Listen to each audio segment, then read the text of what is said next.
En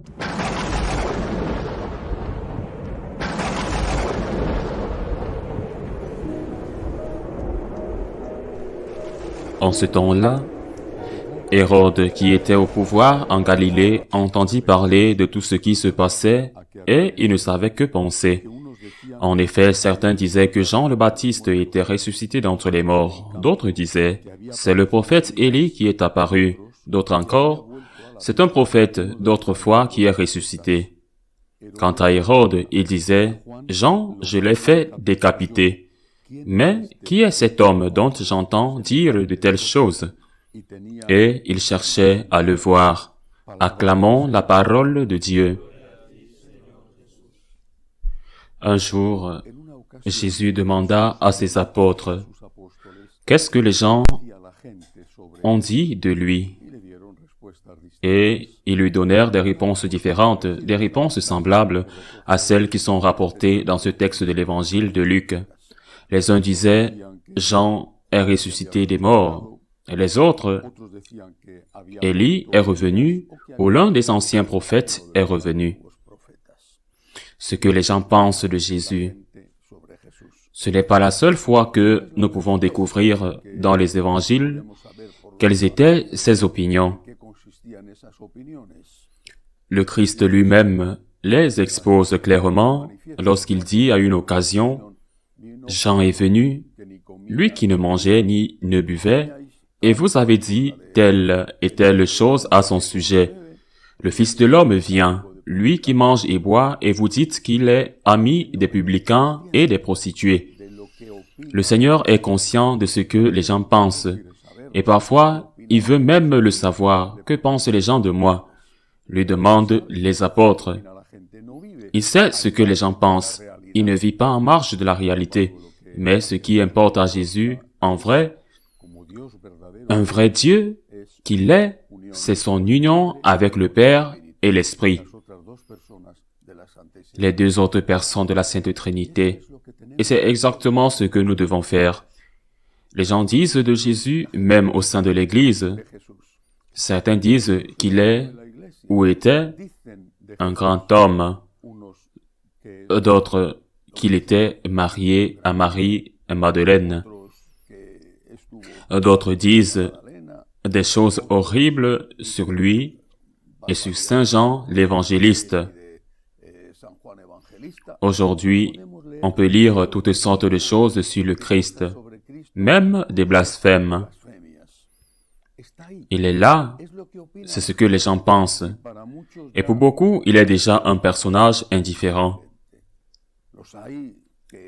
Il y a ceux qui disent qu'il était qu'un rabbin, un maître juif très rigoureux, et que c'est plus tard, Saint Paul qui en fait un Dieu.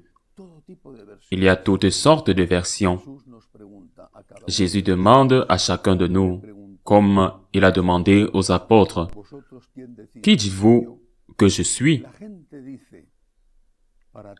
Et les gens disent, « Et pour toi, pour vous, qui suis-je » C'est à cette question que nous devons répondre, « Qui est Jésus pour moi? Quelle place occupe-t-il dans ma vie ?» Et cette question ne peut avoir qu'une seule réponse, pas 50 réponses, comme ce que les gens disent, mais elle ne peut avoir qu'une seule réponse. Qui est Jésus pour moi? Pour moi, Jésus est, avant tout, commençons par la doctrine. Avant tout, la doctrine, l'enseignement. Avant tout, il est vrai Dieu et vrai homme.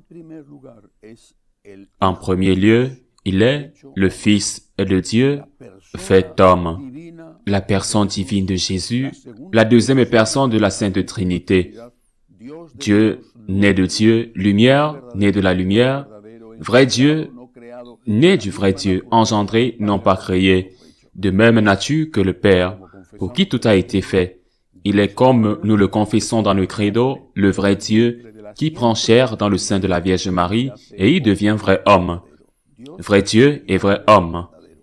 Doctrine, c'est notre foi, et cela conduit inévitablement à d'autres enseignements. Si le Christ est vrai Dieu et vrai homme, alors c'est notre foi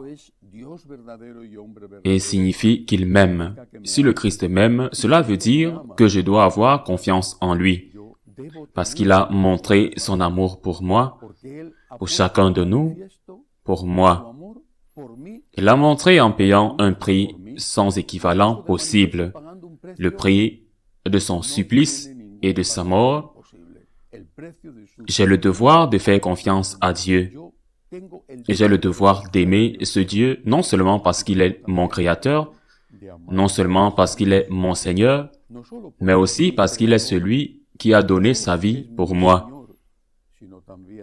Et en mourant et en ressuscitant pour moi, en m'ouvrant la porte du ciel, je dois remercier un Dieu qui a fait cela pour moi, que je ne mérite pas, et je dois le remercier en lui donnant mon amour, mon respect et mon amour. Que dit-on que Jésus est? Eh bien, vous en rencontrez beaucoup dans l'Église qui n'ont pas la foi. Certains n'ont pas la foi. Certains n'ont pas la foi. Et je parle de prêtres. Certains qui n'ont pas la foi catholique. Des prêtres et d'autres, bien sûr. Ce qui m'importe,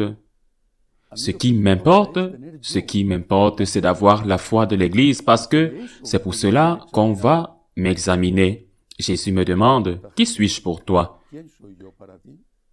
Et je réponds, « Tu es mon Seigneur, tu es mon Dieu, tu es mon modèle d'être humain, vrai Dieu et vrai homme.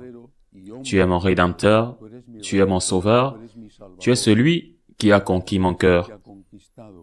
Tu mérites mon respect, mon obéissance parce que tu es Dieu. Tu mérites ma gratitude parce que tu m'as donné la vie et m'as sauvé. Tu mérites mon amour pour tout ce que tu m'as aimé. Tu es mon Seigneur et tu es mon amour. Ce que disent les gens, je m'en moque. Qui que ce soit qui le dise, Saint Paul nous met en garde à ce sujet lorsqu'il dit que même si les anges viennent du ciel et vous annoncent une autre chose et vous annoncent un autre évangile que celui que je vous ai annoncé, qu'il soit maudit, ne les écoutez pas. Le Christ est mon Seigneur, mon Dieu et l'amour de ma vie. C'est ce que nous devons lui dire. Dans notre prière, nous devons le lui dire chaque jour et nous devons le proclamer aussi aux autres, aujourd'hui surtout dans l'Église, pour que ceux qui ont oublié n'oublient pas. Ainsi soit-il.